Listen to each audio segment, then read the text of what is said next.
Of the universal curette: a rounded back, 2 cutting edges per working end, a rounded toe.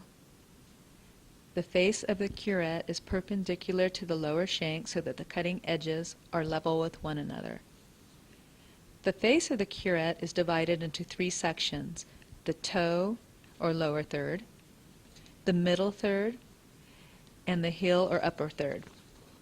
The universal curette has 2 edges, an inner cutting edge and an outer cutting edge. To identify the cutting edges, hold the instrument so that you are looking at the face of the working end. The outer cutting edge is the one that is farther from the instrument handle. The inner cutting edge is the edge closer to the instrument handle. To determine which working end is correct, place the curette next to the tooth you wish to scale, with the toe pointed in the mesial direction. Notice the terminal shank is parallel to the long axis of the tooth. This is the correct working end. This is the incorrect working end. Adaptation of the curette is placing the first 1 or 2 millimeters, the lower third, of the side of the toe in contact with the tooth. This is correct adaptation.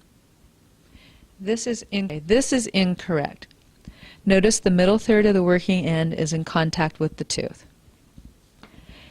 Angulation of the curette is the angle formed between the face of the instrument and the tooth surface.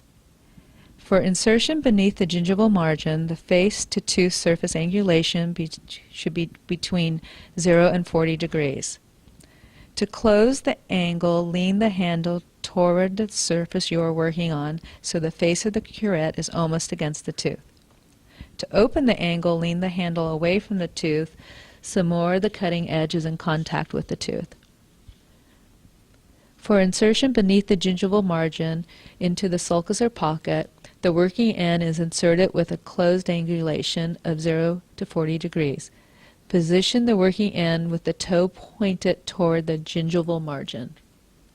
Keeping the face as close to the tooth surface as possible, slide the toe beneath the gingival margin. For calculus removal, it is vital to establish a correct angle between the instrument and the tooth surface. Angulation for calculus removal is an angle of greater than 45 degrees and less than 90 degrees. The universal curette can be applied to all tooth surface in both the anterior and posterior sections of the mouth. It can be used for subgingival and supragingival scaling. First, we'll demonstrate on the posterior sectant. Hold the instrument in a modified pen grasp.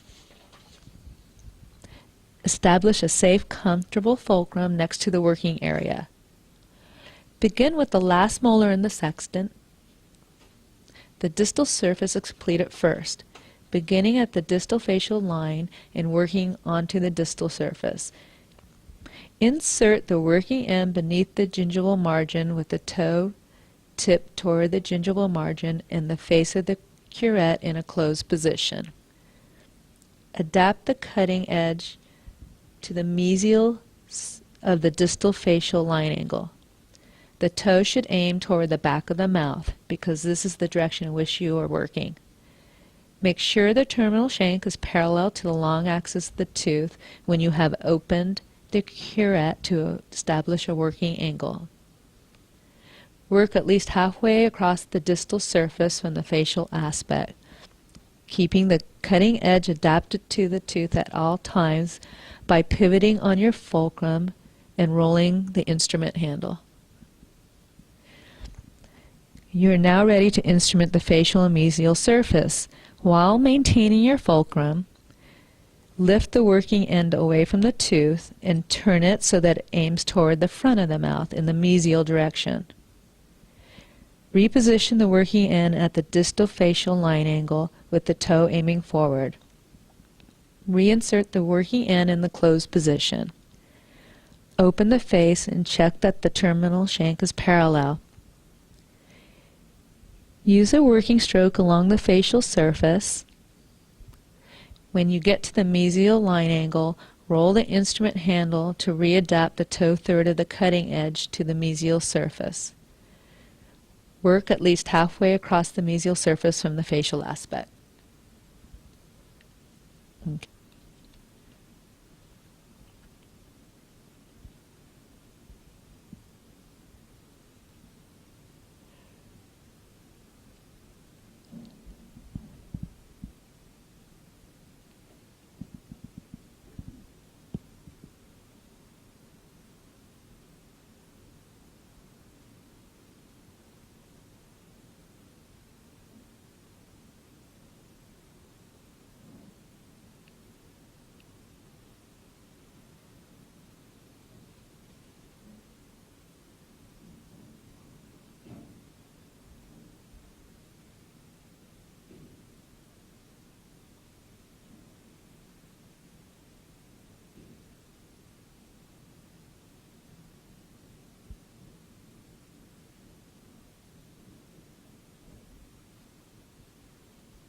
One more.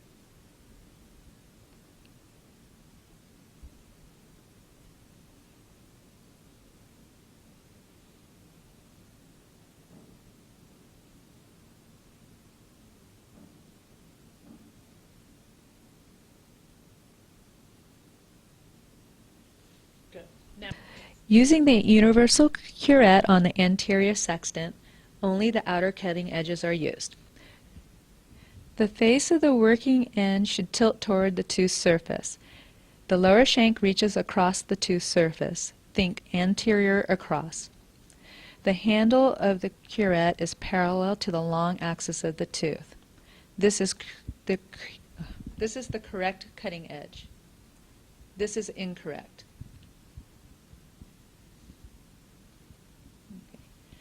Okay, begin instrumenting the mesial half of the mandibular left canine on the facial aspect. If you're right-handed, this is the surface toward you. If you're left-handed, this is the surface away. Beginning with the left canine, gently insert the working end beneath the gingival margin in a closed angulation. Closing the face by tilting the lower shank slightly toward the face surface. Be sure the toe is starting at the midline of the tooth. Insert the blade. Open the face. Roll the instrument handle to maintain adaptation of the toe third of the working end working to the mesial surface. Continue strokes until you have instrumented at least halfway across the mesial proximal surface. Continue to the next tooth until all surfaces toward you are complete.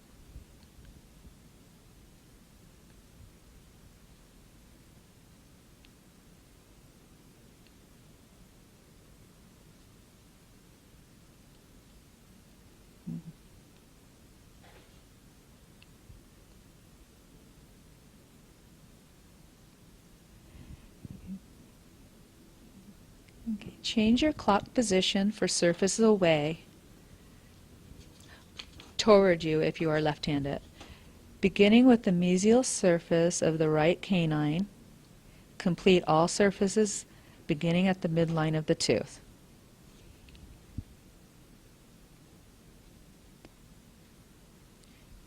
Check all visual clues. Is the terminal shank across the tooth surface? Is the handle parallel? Is the toe third adapted correctly? Is the toe starting at the midline of the tooth surface?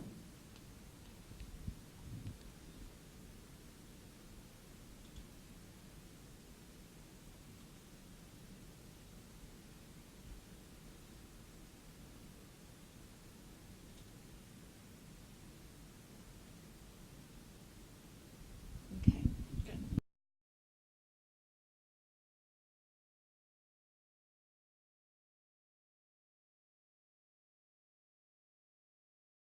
Barnhart 1-2 has a long lower shank and working end.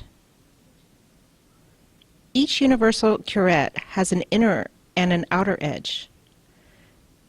The outer cutting edges are further from the instrument handle. The inner cutting edges are closer to the instrument handle. The inner cutting edges are used to instrument the distal surfaces. Outer cutting edges are used to instrument mesial surfaces. When working on anterior teeth, only the outer cutting edges are used. To adapt the cutting edge to the anterior teeth, check the following visual clues. It is correct when the working end is placed against the midline of the facial surface. The instrument face tilts toward the tooth surface. As you look down on the working end of the face is partially hidden. It is incorrect when the working end is placed against the midline of the facial surface. The instrument face tilts slightly away from the tooth surface. As you look down on the working end, the entire face is clearly visible. This working end would traumatize the soft tissue if used subgingivally.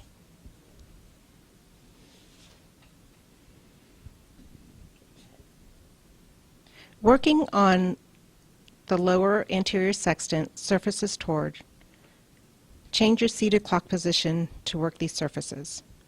Number 1, position curette so the terminal end of the shank or handle is as close to parallel with the tooth as possible. The toe should be aimed toward the mesial surface of the tooth. Close blade and insert subgingivally as close to 0 degrees as possible. 2. Adapt the lower 1/3 of the cutting edge to this tooth surface. 3. Establish a working angulation of 45 to 80 degrees by opening the blade. 4. Tighten, grasp, and apply appropriate amount of lateral pressure. 5. Use short vertical and oblique overlapping strokes while scaling. 6. Activate strokes by pivoting on fulcrum and achieving a wrist-forearm motion rather than using a finger flex. 7. As you approach the mesial facial or distal facial line angle, roll the instrument handle to maintain adaptation of the toe third of the working end. Continue until instrument is under contact area. 8. Use the sequence shown in this illustration to instrument the shaded tooth surfaces of the facial aspect.